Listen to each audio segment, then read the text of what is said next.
most technology booms turn into bubbles. A bubble is not a bear market. A bubble is not stocks dropping 20%. That's a bad day and they'll come back.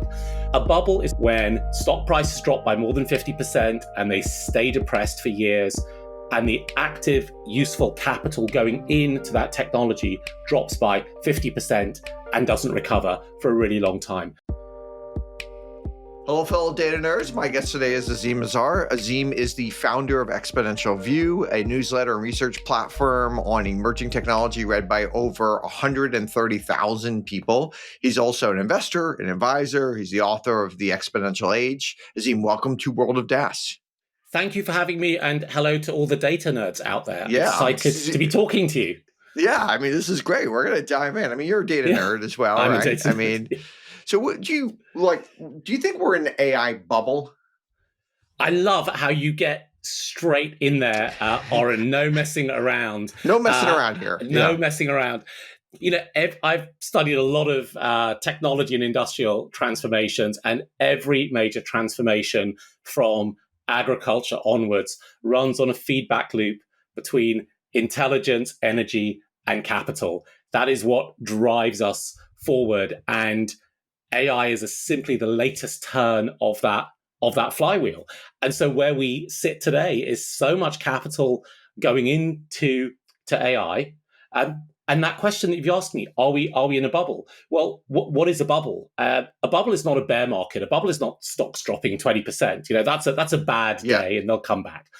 A bubble is what you and I know from our experience of the dot-com, when stock prices drop by more than 50% and they stay depressed for years, and the active, useful capital going into that technology drops by 50% and doesn't recover for a really long time. That is a bubble. And, we're going to have ups and downs. Most technology booms turn into bubbles. In a nutshell, I don't think we are in bubble territory right now. That doesn't mean we won't get to bubble territory. But it doesn't feel, for a number of reasons that I hope we'll discuss, that we are there just yet. And, some people are worried about these kind of like inside dealings where, these like round trippings or some of these other things that are starting to happen maybe in the last few months that weren't happening a year ago. Do those things worry you?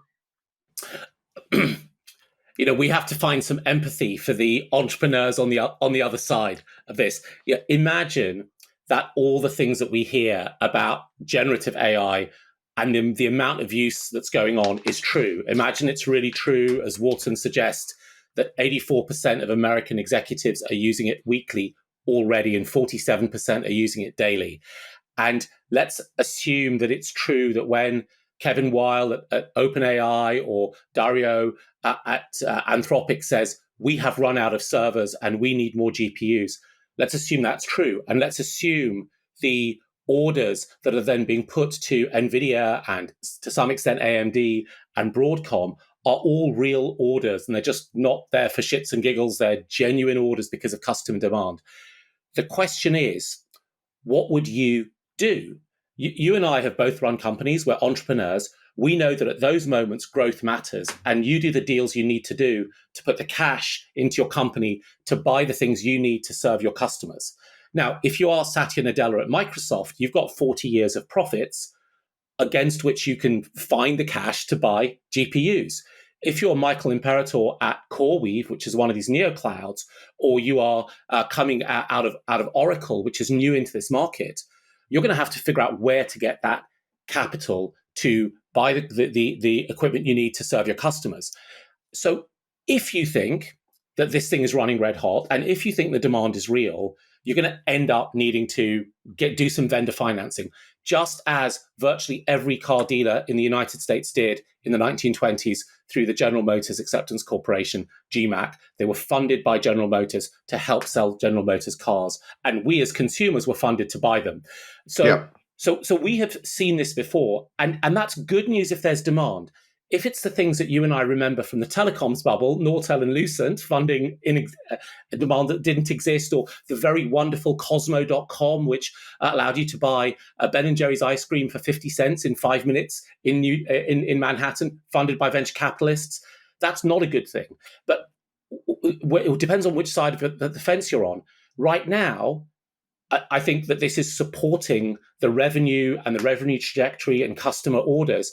But of course, it's a little bit messy and it's a bit dirty. And so we look at that and we say, well, this raises a bit of risk, but it's not an absolute disaster. Pull the ejection cord at this point. Certain bubbles that we've had in history have had a huge benefit to society when we laid all these railroad tracks that maybe we didn't need at the time. Like many of these railroad tracks we're still using today, right? Right. The fiber that we laid in the late 90s, like we're still using that fiber today and benefiting from all that fiber. Like maybe now it's 100% used, but it took a long time to get there. But maybe when you have an NVIDIA chip that is only lasts for a couple of years, and you're kind of going into debt to buy that chip or something like that, maybe there's still use, 10, 20 years in. But my guess is like if the limiting factor is energy, they're not going to be using that chip anymore in 5 or 6 years. Like, how should we think about that kind of investment? Yeah, I mean, I think I described it once as, these aren't iron or steel railway lines. These are more like bananas, because nobody wants to eat a 6-year-old banana. Yep. What are they like?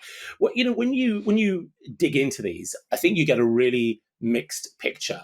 So the first thing that matters is, can you pay that chip back? One of these GPUs that might cost $40,000, and it seems to be the case that in general, you get that payback within 18 months or 24 months, which is incredibly quick, right, for a capital item. Yep. And so in some sense, it's paid for. The bit that we're less clear of is how much do these chips have economic life in like years 4, 5, or 6, and you hear mixed stories. And I think there's something really right. If you pay back in present. 2 years, but only last 3, like I don't know, maybe that's not the best. Maybe that's not if you only have a year to get the benefit of it, right? Well, if you only do, but you've already made your money back, right? So that's the thing that matters is like the return on capital that you can get from renting these chips, and it seems to be quite high. And in this crazy exponential world that we live in, just before I came on to chat to you, I saw a story where one of the Google VPs, because Google makes its own chips called the TPUs, said that some of their 7-year-old AI TPU chips are still being used today, which is really, really remarkable. Let's take it at face value. Maybe he exaggerated, but assume he didn't. I think we're in this very funny situation where the chips do get paid back. Maybe they last a bit longer. But as you say, who wants to train GPT-6 on a 6-year-old chip? You absolutely won't. So that's going to construct demand for, ever more chips. You could if maybe energy was free or something, but if energy is your limiting factor and you only have so much energy, I assume you're going to push that energy to the best chips or something. Yeah, I mean, I think this is something that Jensen has done, right? The tokens, token is the atomic unit of an AI model. The tokens per watt of NVIDIA chips is getting better and better and better. And there are loads of companies out there trying to figure out, I've invested in a couple, how to add an order of magnitude or more improvement on that. So energy is going to be, is the big constraint. And you hear this story. I mean, the boss of Apollo, which is this huge fund, hundreds of billions of dollars, said the energy demand will not get solved in our lifetimes. He said that a week or so ago, because we are moving for the first time in 40 years into a world where energy demand is growing. I talked about how my work is about the intersection between energy, intelligence, and capital. The US and Europe has not been very intelligent about energy for the last 30 years. Yeah, we've been terrible, right? Terrible, right? Yeah. Yeah. I mean, we have not invested in our energy grids and our generation capacity compared to, say, what's happening in Asia or China. Yeah, and we've got everything going for us in the US. We've got land, we've got super smart people, we've got super cheap oil and gas, we have everything, we have all these things. We have obviously the demand, we have almost infinite demand for the energy, but for whatever reason, like just getting new things online has been and maybe that's going to change. I mean, what do you think? Do you think we're going to, I assume a lot of this is just like a regulatory problem that could potentially change in the US? I mean, I think it's really brutal, but this demand is really good for the US energy system. It's good for innovation and it's good for cutting that red tape. A year ago, I had And but an you don't have to put it on the grid, right? Like you could just make it more local to a small number of plants. I mean, Because absolutely. making the grid, I don't know, have 3x the capacity seems really, really hard to do in the US.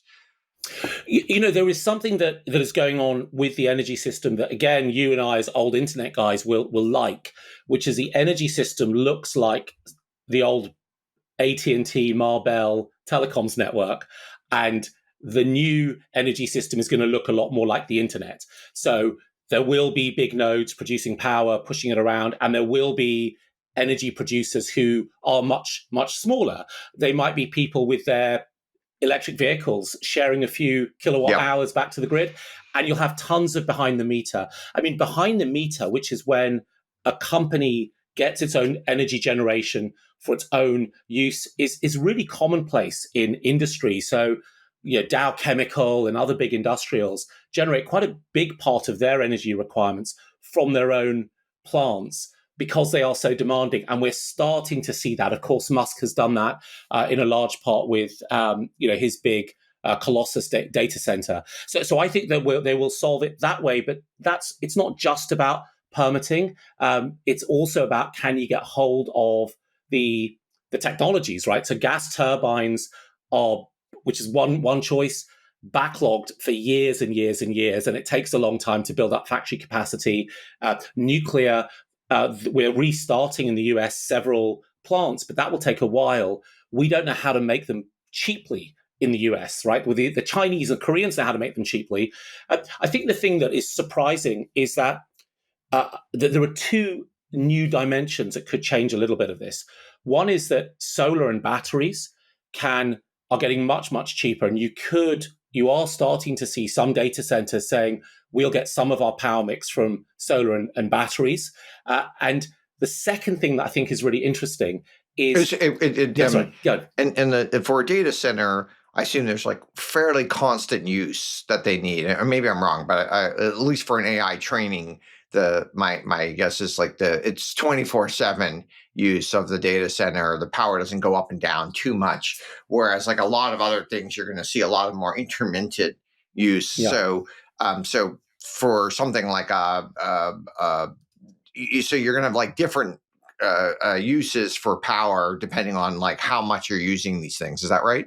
Well, yes, but I reckon that with training data centers, they are, when they're on, but they're not always training at maximum capacity, and you have all the complexities, right, that we know when you're building complex It's computer true. I guess systems, like machines have to go down all the time, and there's stuff lots of doesn't other work. things that happen. Yeah. Right. Yep. Okay. And one of the biggest problems the grid used to deal with was that when a training run ends, it's like that scene in Star Wars when they blow up Alderaan and there's a sound of silence and voices screaming.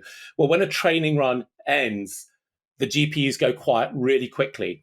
And grids used to struggle with the fact that 20 megawatts back in those days would suddenly disappear.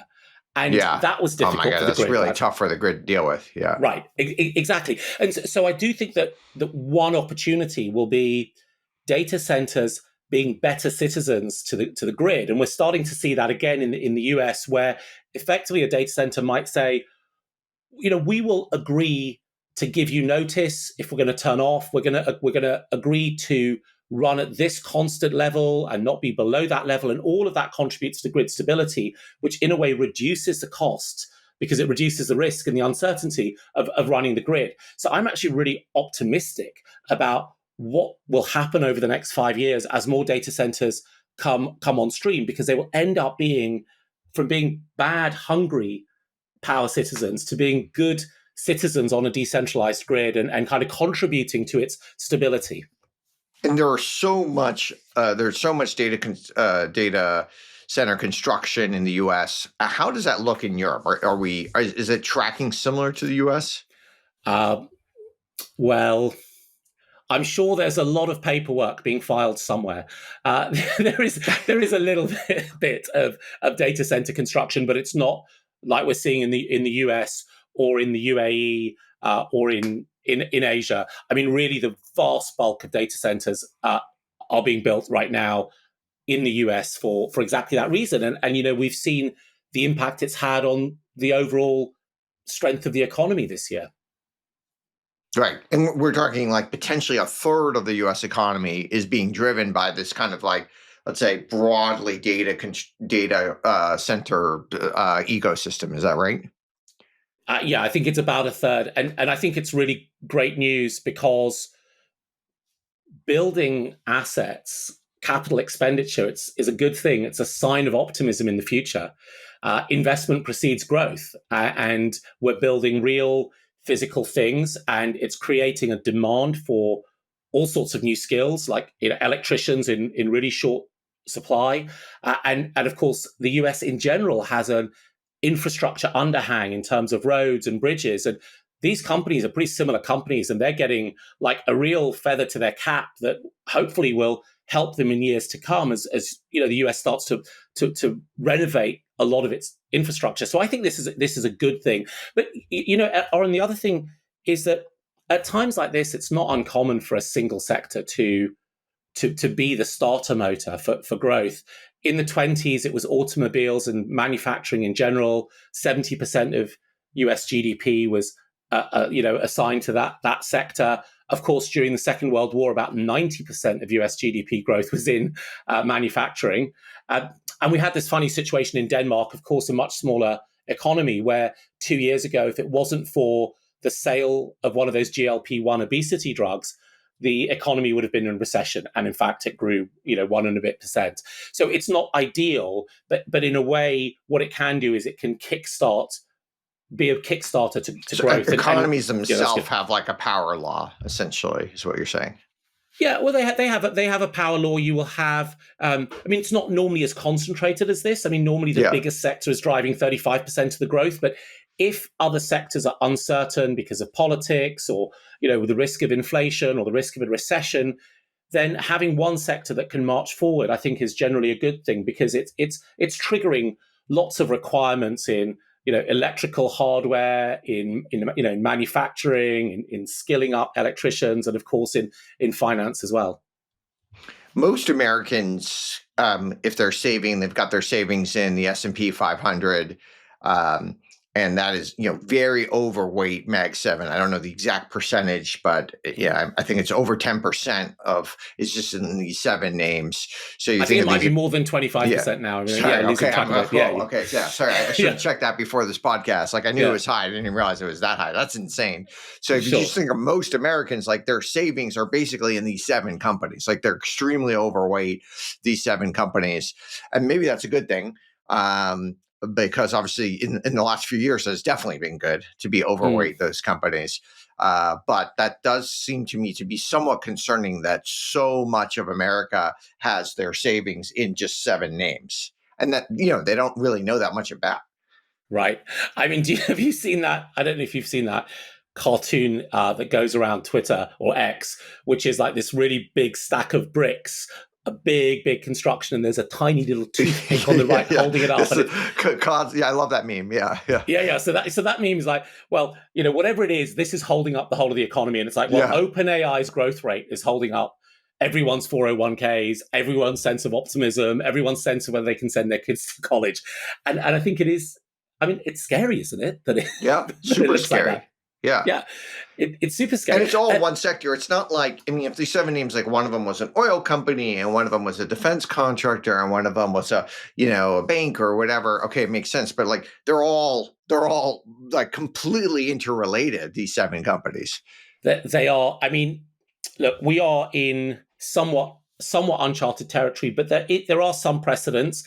If you look back at the big stock returners before 1980, so before the arrival of Microsoft and so on, they're all really clustered around the technologies of the start of the 20th century. So it's all of the spin-offs of John Rockefeller's companies, Standard Oil, so Exxon and so on, and Chevron and so on. It is the car companies, believe it or not, GM, it's General Electric, it's AT&T. So the stock returns get clustered around the companies that are associated with the technology transformation of the time. And the bulk of public companies, I think it's in the order of 90% of public companies in America between 1926 and 2022 lost money for their investors. There's an academic called Hank Bessenbinder who's looked at the data. So, we think of the stock market as being safe, but it's always been quite heavily concentrated, the returns. That's why you need to have a broad portfolio. Yeah. So it's a challenging thing to navigate. I think if you're a fund manager, you'd have to be a pretty ballsy fund manager to write your letter at the end of the quarter and say, I have no exposure to Nvidia and Tesla and Meta and Microsoft. Yeah, that's a bold man. Yeah. And by the way, like the US is, and maybe that's a good thing, the US is riding the tech wave. Like if you look at the top 10 companies in France or something, like they're all companies that could have been created in like the 1700s, and some of them were created back then. Sure, some of them were. It's all luxury, luxury companies. Yeah, that's almost like a bet on the past or something. You know what? It's a bet. It's bet on the future because it's all status goods. So it is a bet. Right. It's a bet that the economy is going to keep growing, at least in certain parts of the world. And our wealthier friends will then want to distinguish themselves by spending even more on a crocodile skin jacket or something, or a Birkin. Yeah, exactly. Yeah, okay, all right, that makes sense. So it is kind of a bet on like so that's really just a levered. These luxury goods are just a levered bet on the economy. If you think the economy is going to go up, those will go up 2x. If you think the economy is going to go down, they'll probably go down 2x or something like that. Yeah, I think it's a bit like that, but it's also about what happens when lots of goods get accessible to everyone. So 40 years ago, only a handful of people would fly and go skiing, and then with the arrival of low-cost airlines and lower cost to ski, many more people ski. So it's not as elite to ski. So rich people now need to ski out of helicopters or in the Himalayas or blindfold or whatever they do. And you got to wear your nice Montclair things while you ski or something to look good while you ski, right? Yeah. Right, exactly. The Montclair drive. And so this notion that maybe status goods will become even more important as the norm of what the average person can afford rises, I think is quite a compelling thesis. But it's not one. I mean, I don't invest in these companies because I don't have a clue really. So in the U.S., the number one status symbol, I would say, is the number of kids people have. Like high status people seem to be having 3, 4, 5 kids, and this seems like the easy way to differentiate yourself rather than the Birkin bag or something. I mean, it is more expensive than a Birkin bag, to be fair. More. Yeah. Millions, sometimes millions of dollars per kid or something. And if you've had to, if you've not been able to manage it with the same partner, it gets even more expensive, right? So there is a real status signal there. Right. Good point. Just richer people tend to stay together longer as well. Interesting. Now you've kind of said like the funding quality is one of the major precipitating factors in historic bubbles. Like what's going on there? Well, sorry, going back to that. If you look at things like the railway busts of the 19th century, right, they were all about funding quality. What that means is the capital that's coming from smart, patient, professional investors who understand what they're investing in? Are the terms really straightforward, like direct equity or a simple bond, or is there lots of financial engineering? And going back to, I think just before we met, when you were running LiveRamp back in the day, that was off the tail of the global financial crisis and the housing bubble, and that is the best example of what looks like bad funding quality. It just got so complicated, no one could understand it. So complicated, no one could understand it. It's like a derivative of a derivative of a derivative or something. Yeah, chopped up thousands of times, sold as really high quality to pension funds and institutional investors right across Europe and the world. People who were never going to go down to California or Arizona or Florida and actually look at who was living in that $1 million house and try to figure out whether they could pay that mortgage. So that was a real example of really bad funding quality. You had about $1.4 trillion of subprime credit impaired mortgages supporting about 9 or $10 trillion of derivatives that were spread all over the world. Something like that is really, really toxic. So the question is, where is funding quality today with Gen AI? It's definitely getting a little bit worse than it was, say, 3 months ago, because companies like Oracle are having to put together big debt instruments. I mean, they recently did a $38 billion debt instrument because they don't have the cash in their balance sheet to do that. And the market responded by a spike in something called the CDS price, which is the cost to insure a default against a default of Oracle's debt, right? So that's a good indicator. If the credit markets think this is a bit funky, they'll ask to pay. They have to pay more to insure against it, and so you are seeing credit quality and finance quality deteriorate. But it's really far from what we saw with Countrywide Financial and the housing bubble, back in 2007, 2008. World of DaaS isn't just a podcast. World of DaaS membership is a private, invite-only community for founders and executives of important data and AI businesses. It's a place for off-the-record, high-trust conversations focused on the biggest questions data leaders are facing. The community is about peer learning, curated intros, and access to private events. Everyone in the group is building or leading something meaningful in data. If that sounds like you, apply to join at worldofdaas.com. That's worldofdaas.com. And so much of I wouldn't say so much, but a lot of the AI build-outs is being funded by sovereign wealth funds in the Gulf or some other types of funds, maybe GIC, et cetera. Mm-hmm. What is for these sovereign wealth funds, is it like strategic from a company level, or is it, okay, we have a lot of money, we're looking for a good return, this is a good return? Like how are they thinking about it? I've just come back from the Middle East, and they think about it as a 30 to 50 year journey where you're going to go and move to a society that is built around computational platforms, computing, AI, and all the power that's required. And so they take it very, very seriously. It's really integrated into the politics. I think if you remember, the Saudi government was building this new city called the Line. The NEOM stuff, desert. Right? Yeah, right. The NEOM stuff, and they have just started to divert resources from NEOM into AI, and I think this is one of the things. And NEOM was very much of like a 1980s vision of something, and AI obviously is much more of a today vision of something. I mean, NEOM was a bit like that film, The Martian, right, where the guy gets stranded on Mars and has to survive for a year because that's what that desert is like. It's really, really inhospitable, and the technologies didn't exist. If the market corrected, if there was a 15 or 20% correction in particularly these chip stocks, TSMC or Nvidia or Broadcom, I would wager that the sovereign wealth funds would come in immediately and buy those as bargains. I mean, I think they understand that you've got a compound over a long period of time. There's a floor price that they would just come in and buy them at. Yep. So yeah, I mean, there's a floor price I would come and buy that. If it went down 20%, I'd go and fill my boots as well. And you have almost as much money as these sovereign wealth funds. almost as much. Yeah, a couple of orders of magnitude below. Yeah.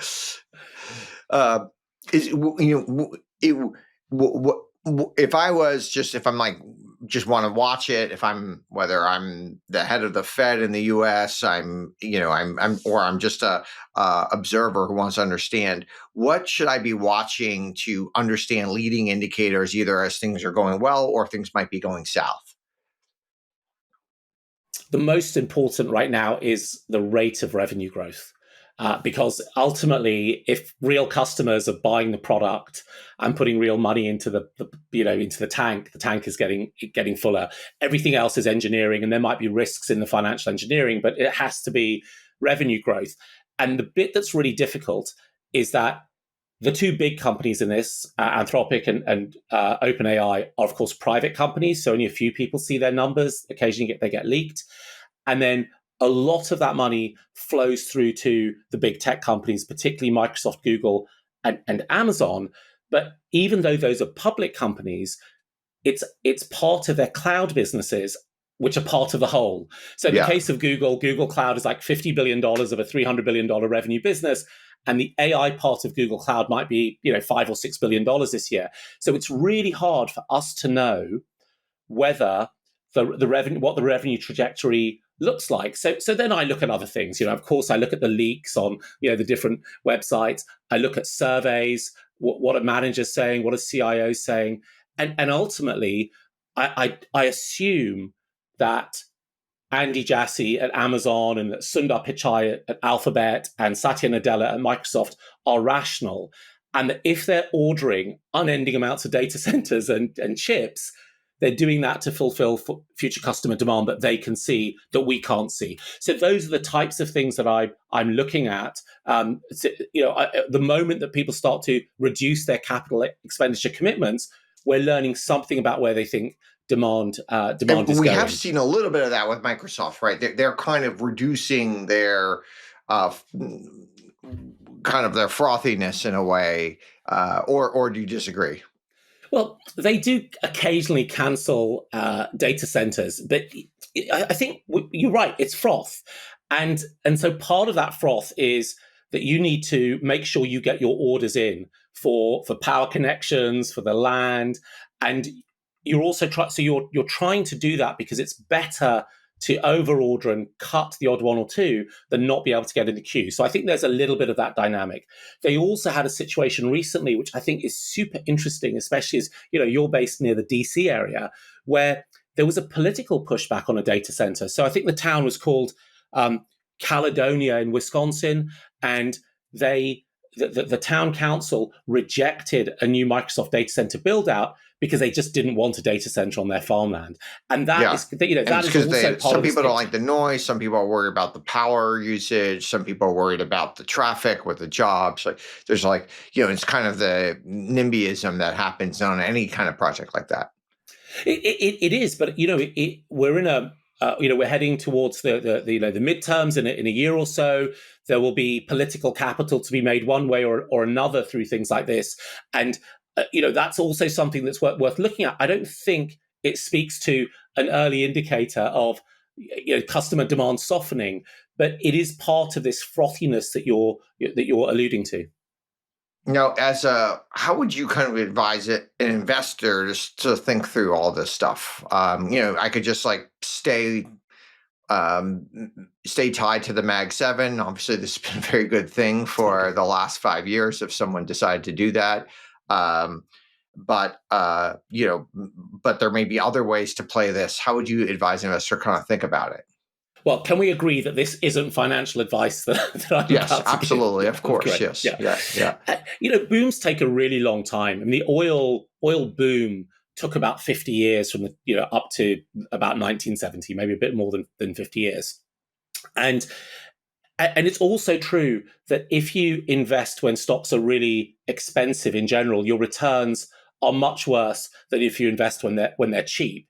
But the trouble is, can you afford to sit this out? Can you afford to wait, right, for stocks to get cheap and put your money in a money market? I mean, Nvidia, it's just 3 years ago, it seemed like it was rising fast. 2 years ago, 1 year ago, today, it'd been really nice to put more money into that 3 years ago. Right, absolutely. And I'm just looking over here at my charts, but there's one measure that you use, which is the PE ratio. So it's kind of the price over the earnings, and these stocks are a bit expensive, but the NASDAQ as a whole is at about 34 or 35.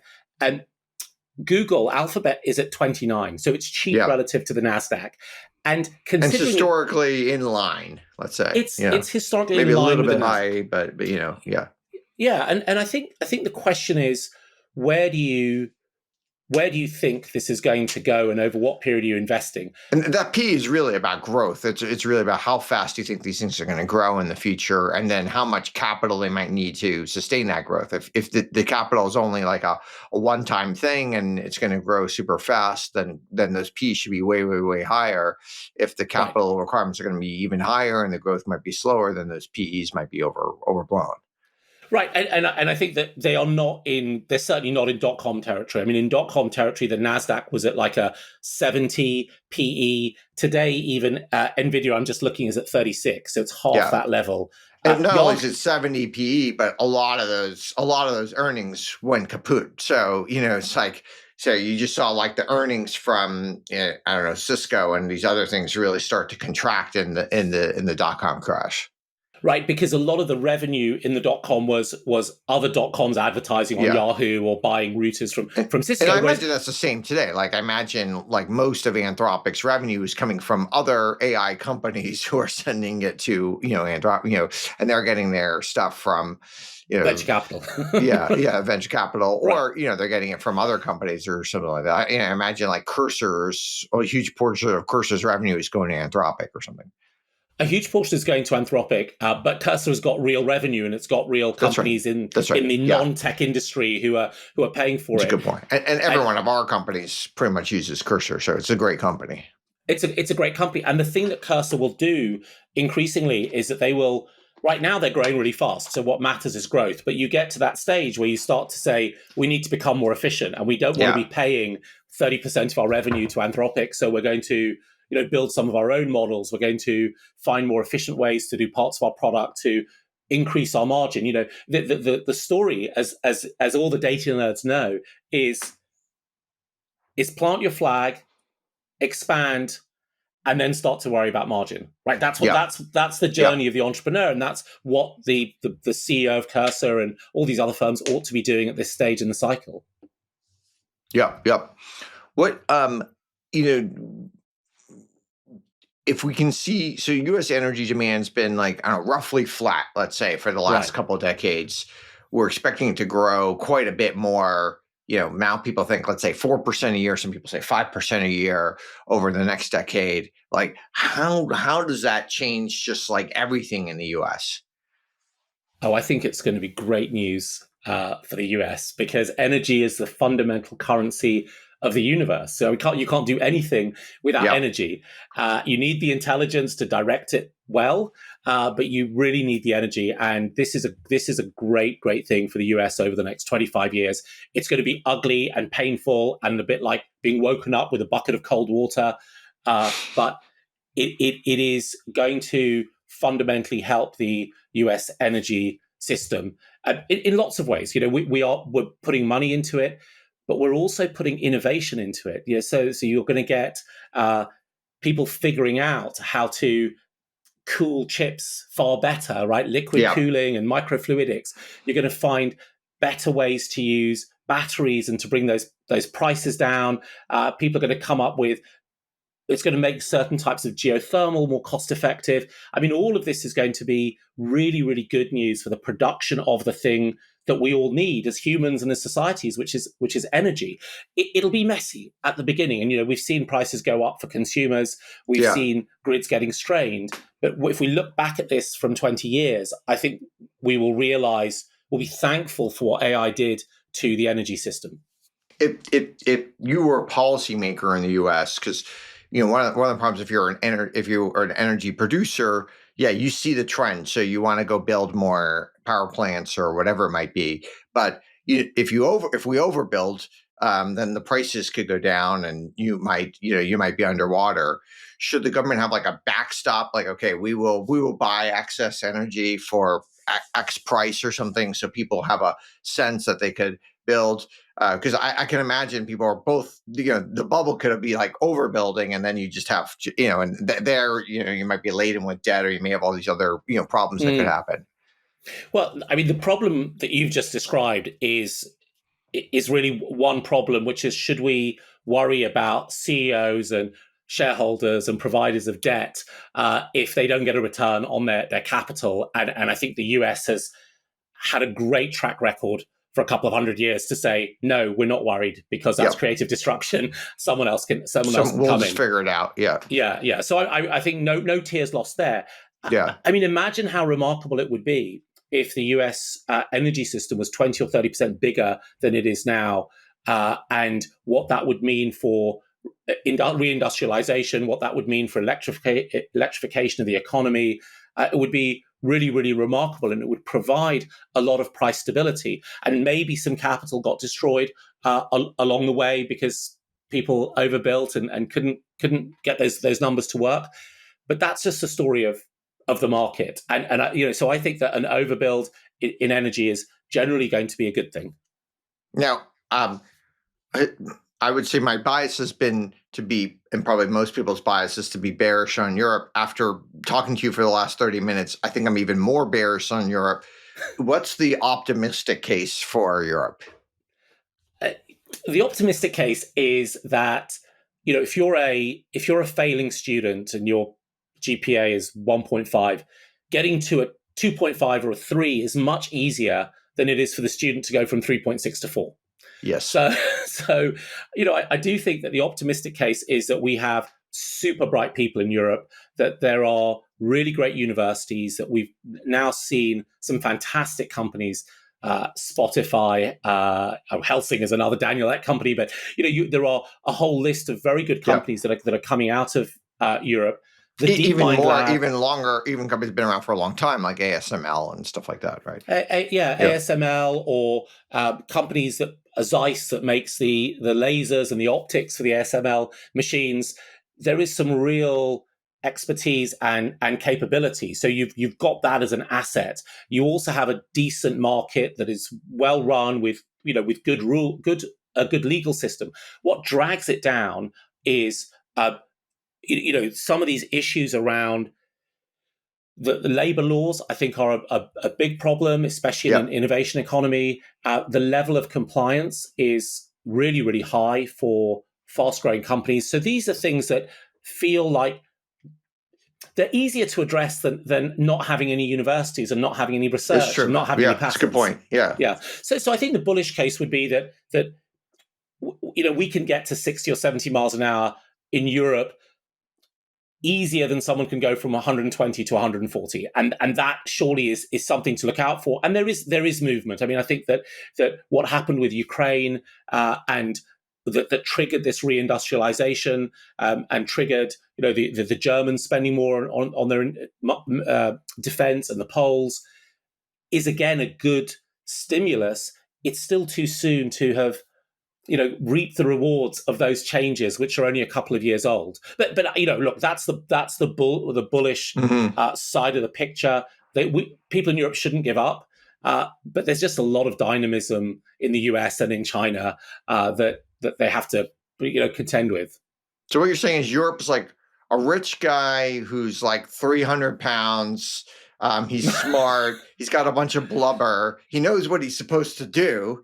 But it's still not that easy to get and he doesn't have to get super. He doesn't have to be super in shape. We're not talking about he doesn't have to go from 300 pounds to professional athlete. He just has to get from 300 to 220 or something. And the first 20 or 30 pounds should be pretty easy, just like those. Stop doing the stupid shit, stop eating pizza at 10 p.m., stop eating all that candy, right. Stop eating, stop drinking all the soda, etc. Maybe walk around a little bit more. Okay, got it. So Europe knows what to do. It's still just hard to do it. It's hard to do it. And I think there is a forcing function that is going to emerge, which is the fiscal situation of a lot of European countries where debt levels are really high, the population is getting older and older, and there is, ultimately something will end up having to break, whether it's done amicably or not. And in a point where you have this, diminishing workforce age population, at the same sort of time that robotics becomes cost effective and useful in these situations, it might actually create an opportunity for Europe that has got such a demographic deficit. Whereas, in the US, you don't have a demographic deficit. Your demographics are pretty healthy. You can turn the spigot on whenever you want. And so that changes the relative cost benefit analysis around, say robotics. And so, this is not it's like a simple black and white picture. It's quite nuance, and I think that makes it exciting. Actually, I think if politicians grab that opportunity and start to say, "Hey, we do want to compete in these ways." And these Chinese labs have produced very good models at very cheap prices. How do you think China plays into the AI game? I'm curious, do you use any of the models in any of your companies? Some of our companies, I think, have used some of those because those models now exist on AWS and some of these other Right. types of places. So some of them, I think, do use those models, but probably still the majority is Anthropic, OpenAI, Gemini, et cetera. Yeah, because we're still at the stage where uh, we just want to build the product, right? We're not at the efficiency Yeah. stage of Sometimes the you know what cycle. to do, and if you already know what to do, you're just kind of like trying to figure something out. Maybe those models do work really well. Yeah, that's true. And I've played around with Kimi and DeepSeek and so on. And in fact, that's what I run on my local when I go on a plane. And if the Wi-Fi isn't working, I will, I'll do my work with one of the local models. Oh, interesting. You have a local model like on your laptop? Yeah, I have the it's actually quite an old M2 Pro with 36 gigs of RAM, and so I can run reasonably sized models on the laptop. Yeah. Okay, got it. I'm sorry. How do you do that? How do you like you could just like take you basically just take like a application that has got like a model internally and it runs on 24 gigs of RAM or something or Yeah, there's a framework called app called Olama, which will essentially allow you to run the models in. You have to pop into the Unix shell yeah. of the Mac, and you sort of pull the model down, probably from GitHub or from Hugging Face. You get the model running, and then you've got an API endpoint, and then I've got a chat client that I can use, or I can just use a command line if I want to talk to it. But I tend to use the chat client, and it's quite it's helpful in those moments where Yeah. you're on a plane. But Auren, the thing is, you really notice how much less good they are than Yeah. Claude 4.5 or GPT-5. I mean, Yeah. there has definitely been progression in that year or so. Yeah, Yeah. that's a good point. I find So let me come back. Oh, sorry. You go ahead. You go ahead, please. well, I spent a lot of time talking to, just by voice, and asking. So I'm spending less time listening to podcasts, listening to audiobooks while I'm in the car, and I spend more time talking. But there's plenty of times in the car where the internet is slow, just Sure. because the cell connection is bad, and it becomes extremely frustrating. So if there was some sort of like local model on my phone, like that would be fantastic. I think we'll get there, and I'm sure Apple will eventually get there. Maybe in 40 years, Apple will get In there. I don't have a lot of faith in Apple at this point.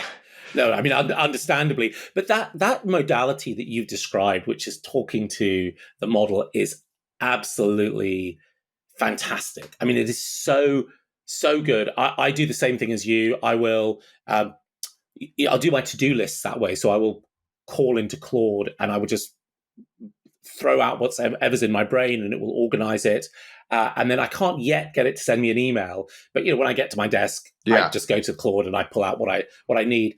And you've been using it to study things, right, or learn new things as well. Yeah, exactly. So I find it's been very helpful. Either maybe I'm preparing for a podcast with you, and I need to get smart about energy, and I can start asking all these questions about it. Or sometimes I just want to go deep on a very very specific topic, and it could be on rare earths or something, and Mhm. trying to understand, okay, what does that mean, and where does it come from, and how does this work, and it's really nice because what I used to do is I would call up an expert. Sometimes Mhm. I'd pay them. Sometimes they would just be like nice enough to spend a half hour, an hour with me. But it's not super efficient because sometimes I don't know everything I want. Sometimes I don't feel like comfortable just like cutting them off during that time. Maybe if I'm paying them by hour, I do, but it's still like a little bit like antisocial to be able to do that. Sometimes they're telling me things I already know. Sometimes they're telling me things that like way beyond my level, and I've got to Right. bring them down. Whereas I can just like much quicker get like a chat GPT to get on my level quickly, and I don't feel bad about cutting it off and moving it around. Right. I have such a similar experience, and the one thing that I have started to do is ask it to get me to replay what my understanding. So that is for save that for a long drive.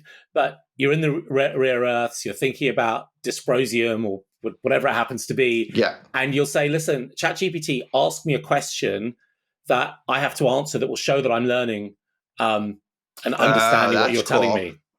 And That's it cool. very patiently helps me reinforce those messages. So yeah, like you, I've started to do quite a bit of that. And what I discovered is that it's actually such a nice way of working with the AI that I sort of miss it. So when I'm in a public space in the living room or sitting around the kitchen table, I don't really want to invade everyone else's space Yeah. with this, but I equally feel this is how I want to work with the AI. So how do I do that? And that I think has been for me one of the marks. You said, like, what does it tell that people are going to stick with this technology and it's not just going to fizzle? That's a kind of tell for me that is a softer tell that says this thing is real. Yeah. One of the problems with the voice is that it works quite well with like one-on-one, like me and the AI, it works well. Right. If I'm in a room with my family or something and we want to have the AI as like a participant in the conversation and jump in occasionally, it doesn't work at all. Like it can't work with multiple voices. It doesn't know when to jump in, when to not jump in. Oh, interesting. So if when we're with like with a group of people, with two or more people, like the way you might use AI is you'll have it on your phone and you'll like occasionally ask a question of it or something, or you'll pause the conversation, talk to it, and then and then stop it, and then go back to your conversation. It would be nice if it was like it could be a passive listener and then occasionally jump in, or hey, by the way, you guys are all talking about what percentage of is the Mag 7 of the S&P 500. Well, it could just jump in occasionally. It'd be nice to have even on this podcast. That is that reminds me quite a lot of the Alan Kay Knowledge Navigator video from 1987, which was this really famous video coming out of Apple's Advanced Technology Group, where they had just that kind of ambient smart AI, and it's really worth, I think, going back and watching that video on YouTube and thinking, they imagined this in 1987. I mean, this is not C3PO style stuff, R2D2 stuff. This is really, really thoughtful, and it touches on so many of the things that you and I have just talked about, like just being able to fit into our daily needs and be a bit predictive about how we want to behave and what we next want to do. I mean, I think we're slowly getting there, but you've thrown a really tough challenge there, which is having it participate in a conversation with 4 or 5 people. I feel like it's going to happen. It's just going to take some time. It's going to take some time. Now, in the US at least, so many of the well-known AI researchers are Chinese born. Mm-hmm. And then, basically, and then like the rest of them are like have Chinese born parents or something. Like there's just so much is dependent on that flow coming in from China. You can imagine there on one side, there's these national security concerns. What's the allegiance? On the other side, it's like, well, let's get more of those people in here. Like, Right. How should the U.S. be thinking about that? I mean, it's really, really, really complicated, isn't it? I mean, it is a benefit. It's also vulnerability. I mean, you can run an AI lab without global talent because that's what DeepSeek is doing, and that's what Alibaba is doing. The US has always done really well with bringing high caliber people of all sorts and attracting them for 150 years. I mean, it's a recipe that has been so successful that in a way you'd want to continue it and figure out how you continue it. I think one of the challenges, I know you're over in the DC area, so you're closer to the national security, the caucus of the US, and I'm not so close to those groups. So maybe I'm a little bit soft about people's intentions. But I do think that human capital and the best talent is really what drives a lot of these waves of innovation and technology. So you need to figure out how to attract these people, how to keep them here. And it's not about the H-1B, right? The H-1B as an immigrant visa was very, very broad. It was very mid. This is about the very, very best people and how do you make them feel welcome? Exactly. And I think that is still got to be a policy priority in the US as it must be in the UK and across Europe. as well, because this we've seen historically the differential talent in the power law makes a big difference. In AI specifically, it seems like if you go like pre-AI computers in the US, so much of that innovation was driven by people with Indian last names. Now Right. it just seems, at least in the last few years, it seems that it's shifted, and so much of the innovation is driven by people with Chinese last names. Sure. Do you have any theory about why that shift has happened? I don't have a good theory for that. I suppose, okay, I will hazard something. I will hazard that India produces, as you say, these kind of phenomenal business people, and if you look at any of the major banks in Wall Street or the City of London, they have a lot of really senior Indian traders, Yeah. MDs, desk heads. And just look at the CEO of Google, the CEO of right, Microsoft, yeah, and, right, yeah, and so on, but also within finance. And I think that is the nature of the IIM, Indian Institutes of Management, which are their super elite schools, and the IIT, which is their Institute of Technology. But these have produced fantastic engineers who turn into great managers or financiers. I suppose with China, my thesis would be, but I'd need to look into it. I'll ask ChatGPT after this call, or we jump it on now. Would be that the Chinese education systems emphasized harder sciences over things like management, right? So you flowed talent into so this those is like the old areas. Soviet. There were so many great Soviet mathematicians, scientists right? that came in like the 80s and 90s and stuff. Right, exactly. I think it could be something like that. I haven't really given it a lot of thought, but I can't even think of what the equivalent of the Indian Institutes of Management would be for China, right? So that so I think about this, like, well, what is that? What is that? But I can think about the great science and technical universities. Interesting. And besides for what we mentioned, how are you personally using AI? I don't even know where to begin. It is on everywhere. I'll give you one of my favorites. So I use an app called Shortwave, which is Shortwave, like shortwave radio. Yeah. So it sits on your Gmail and it runs through Claude. And so all of your email is indexed and accessible through Claude. So I'm looking at the founders who I invest in, and they send me their monthly updates. I can get Shortwave to say, look at the updates from, say, I'd invested in you, Auren, for the last 9 months. Tell me how consistent he is with his goalposts. Is he meeting his promises? That's is his tone optimistic or defensive? What are the key things we need to look out for? And this is you can't do that in the basic Gemini stuff that's built into Gmail. I haven't been able to do it as well as I was doing it with Shortwave. And what it means is I can give much better attention to my founders much more frequently. So I really use that multiple times a week to just kind of help them, right? Understand what they're going through and where they need help. Yeah, interesting. That's great. Okay, 2 questions we ask all of our guests. What is a conspiracy theory that you believe? Well, do you know, I have a absolutely mental idea, which is that Satoshi is actually from the future, and he was sent by aliens in the future to give us this great technology so that we can progress forward, because otherwise we would communicate with them or something. Or eventually, I like that. Get to the stage we can join the Galactic Federation or something. Okay, I love that. Okay, that makes sense because, it actually kind of does make sense in a weird way. I love it. Okay, last question we ask all of our guests: what conventional wisdom or advice do you think is generally bad advice? I think the advice of stay in your lane and really focus is now not great advice, because the world is changing so much.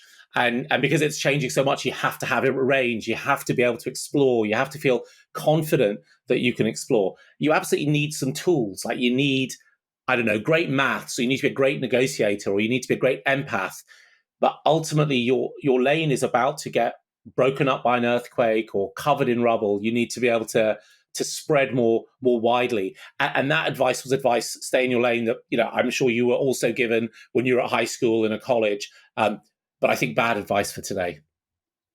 Interesting.